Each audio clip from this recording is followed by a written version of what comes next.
What's up, gaming heroes, and welcome back to another awesome World of Warcraft video brought to you by gaminghero.io, a gaming guides website helping you make loads of gold in World of Warcraft and just generally also supporting you on your World of Warcraft journey. Alright guys, so today we are going to be setting up the Shadowlands Mission Table, and I've already done it on all my characters, so I'm going to have to try and do this without actually having to fully redo it. So assuming you are using a character that are level 60 plus, as you can't actually create mission tables unless you're level 60, there's no point. But that being said, if you do want to start Shadowlands beforehand, before you get to level 60, you can do. You can actually just come over to Chromie in Stormwind, or if you can go to Orgrimmar Chromie as well, and you can just select Shadowlands as the area for leveling, and you can skip it now. They've added an awesome nifty skip, even for characters that are below level 60. That's pretty neat, isn't it? So once you've done that, head on over to the area that you will find Dorian Morgraine, and you can usually find the skip just to the right of him, and it's the same for Orgrimmar. You'll find that in the center of Orgrimmar once you've selected the Shadowlands timeline.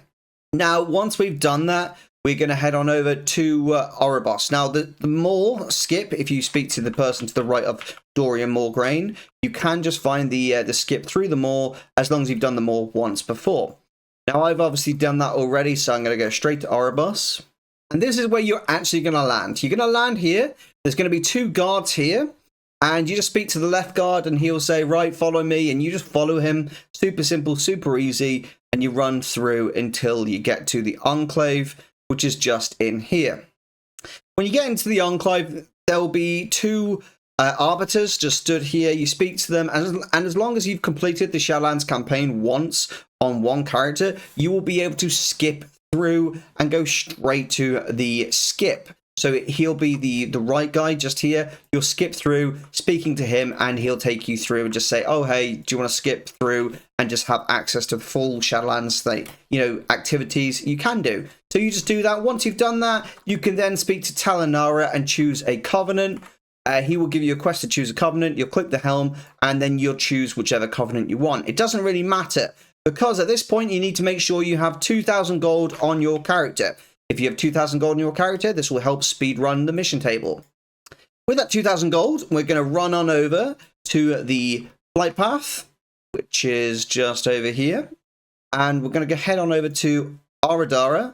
And Aradara sells these tokens, which are here, the Broken Marker Distinctions. And these will increase your renown with that covenant up to level 60. This is going to save you a lot of time. You need 4 of those, so buy all 4 right there and then. Once you bought all 4, head on back down to the Enclave. The Enclave is just here. Okay, once you get to the Enclave, take a left and go speak to General Draven. When you speak to General Draven, go ahead and join the Venthyr. Then open up your bags, press the token, wait for it to get you to level 60 renown. Head on over to Secutor Mevix and then do the same. Join him, press the button, make it yourself level 60 renown. Run on over to Polmark Adrestes and join him, and then very simple 60 renown again. And then lastly, speak to Lady Moonberry, join them, and then very simply use your very last renown point to get you to level 60. Now this will get you 60 with all of the various things. Now the reason we're doing this is you get rewards for hitting level 60 renown. This will give you about 4,000 anima just across the board to start you off, and it will get you automatically 4 EXP tokens for your followers, which will greatly come in useful later down the line. Now, once you've done that, you'll get a quest of Lady Moonberry to head on over to Ardenweald and introduce yourself. So let's go ahead and do that. Now, before I like to do that, I don't like to fly there. I like to just make use of my professions. A little bit quicker to do it like this, to be honest. So I head on over to the Hall of Shapes and I speak to the engineering trainer just here, and I learn Shadowlands Engineering. Then, very simply, you can open up your Brutosaurus if you've not got one already. And you can very simply type in Shadowlands Wormhole. And then they cost 1,400, but you only need one of them. And once you've got one, it's a toy, so you can use it on all your other characters. And with this Shadowlands wormhole, you very simply teleport to exactly where you want to go, which is, of course, Ardenweald. Super quick, super easy. We go ahead and teleport to Ardenweald. From here, we mount up, and then... Oh, are you going to let me mount up? There you go. And then we head on over to the quest location, which is just over here. And this is where you will find Lady Moonberry, just here. You'll speak to Lady Moonberry, and Lady Moonberry will be like, let me introduce you to the Night Fae and all that shenanigans. You follow her through to the center of the heart of the forest. Everyone will be gathered here. You'll walk into a little blue circle, press the extra action button. You'll kneel and wait for Lady Moonberry to do a bunch of RP, and she'll be talking for like a minute straight. You wait for that minute. Once she's done, you basically have everything you need access to. She'll tell you to go introduce yourself to the Queen. You can do that if you want to. It's not a big deal if you don't, but maybe just do it. May as well. Now, once that's done, you'll need to come on over here to Flutterby, and Flutterby does actually have a quest which will introduce you to Nia, and Nia is your first soulbind. And now your soulbind is this thing here, and she basically introduces herself and tells you to interact with this. Interact with it and just follow through. Only interact with Nia. Do not make Corrin and Dreamweaver your companions. Do not interact with them. They will have a quest, but do not accept that quest. Do not complete that quest. Leave that quest be. Don't interact with Corrin or Dreamweaver. This is really important. Do not screw this up. Do not interact with Dreamweaver, and do not interact with Corrin. Okay? Only interact with Nia. Once you've interacted with Nia and she's become your companion, this is where you can head on down to the bottom of Ardenweald, and you can very simply speak to Zahad and deposit your anima. Once your anima is deposited, this is where you could then build your first command table. So build your first command table. Boom, done.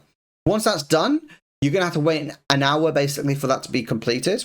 And once that's completed, you'll get given the quest, and you'll be able to run ahead and open up your command table just over here. Let's just fly on over there. Okay, so you'll open up your command table, and then Watcher Vesper might have a bunch of other companions. Do not accept any of them. You only want one companion for now. Now, once you've got here your check, and there should only be one companion. Not many like mine. Should just be one companion, and it should be Nia. Okay, it should be Nia right here. That's the only companion you should have. Now, what you'll do now is you'll open up your inventory, and you'll see that you've got 4 XP tokens. Use those XP tokens by right-clicking them, and then use them all on Nia. Upgrade Nia all the way up to level 55. At level 55, you've got a choice. You either wait and you level up Nia using the mission table, sending her on regular missions, or you just go ahead and you hire all the other companions at level 55. Now, here's why I think you should wait. At level 60, Nia will automatically make all of these troops here, which are the real value in the mission table, level 60 as well. This scales off the average level of all of your companions. So you'll see on this character, I actually made the mistake because this is my very first character, and we actually hired all the companions straight away. If I hadn't done that, and I'd actually just had one companion and leveled it up to level 60, these troops here would scale off that one level 60. Now here's the real interesting thing.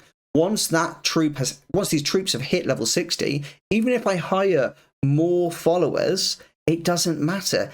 They will still be level 60. However, if I hire a bunch of followers all at once and try and level them all up to level 60, they will just go off the average. So once they've hit a top level of level 60, they'll stay there. All right, so that's the key. So that's why I'm saying get Nia to level 55, and then you'll have the slow but arduous way of leveling it up using, these bonus experience and just various missions like that. But here's the beauty of that. You can actually set up a bunch of mission tables and then eventually get loads of these XP tokens, and you can funnel them through to various different characters. This is how I quickly leveled up all my alts on the mission table, and now my mission table is absolutely blasting across all my alts because I funneled them through. I just put them all into the warband, and then I opened them up on the warband, leveled up my Nia to level 60 immediately, and I could hire all my companions, and I was off to the races. It's that quick, that easy.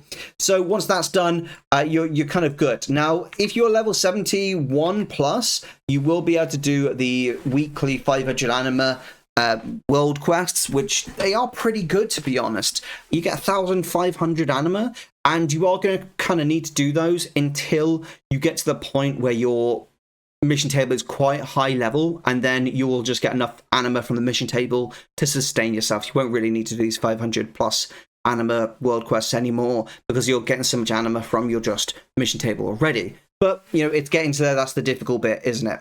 And so, guys, that's how you set up the mission table for Shadowlands. There are some extra details as well that I'd love to share with you, but that would be betraying the wonderful members of GamingHero.io. This is how much gold you can make from a bunch of characters set up. Honestly, this is being mean and conservative. You could make a lot more gold from the Shadowlands mission tables, but I'm just trying to be realistic as possible. It's very quick. It's very easy to do. This is the actual guide here for getting you set up for Shadowlands. If you do want to follow it, please feel free to become a member of Gaming Hero, sign up, and then it will have everything you need in there. We really appreciate everyone who's supporting the website so far on GamingHero.io. We'll see you over there. Join the Discord. Thanks for watching, and this is Erosium from Gaming Hero, out.